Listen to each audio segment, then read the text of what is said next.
1964, my dad and his brother-in-law started a company called Concrete Sawing.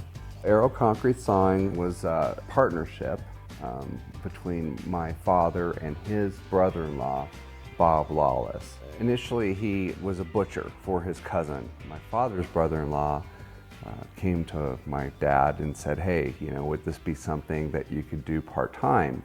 Cut meat during the day and go cut concrete in the evening after they pour the concrete in the morning.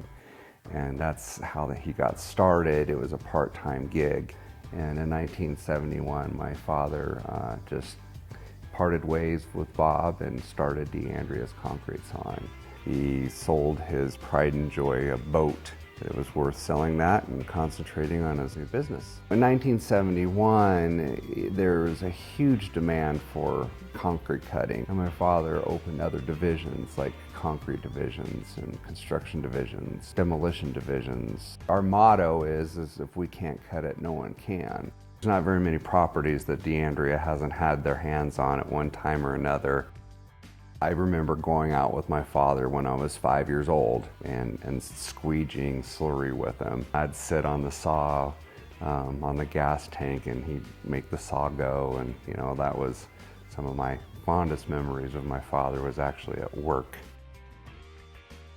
In 1972, my father was one of the 13 founding members of the Concrete Sawing and Drilling Association. And this was an association that was established to try to regulate our industry, try to create codes and specifications of the right way of doing things, the wrong way of doing things. He served on the board every year until the day he died in 1996.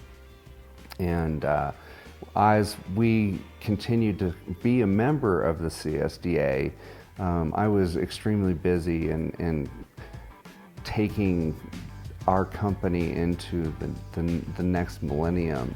And now that I've established that, I've had more time to get involved personally again with the CSDA, and I'm now going to be a board member starting next month.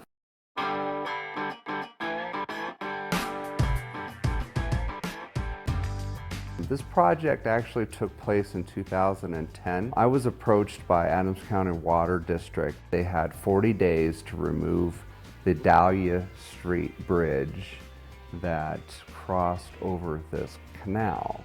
He wanted to know if it was at all possible to saw cut and remove this column that was in the middle of the canal. We're going to utilize diamonds on this particular project. We're going to cut away the piece of concrete, flush with the bottom of the floor. We're going to remove that piece of concrete out from underneath of it by using cranes. Instead of the old-fashioned, just get down there with a bunch of people with jackhammers and try to jackhammer this 2-foot thick piece of concrete.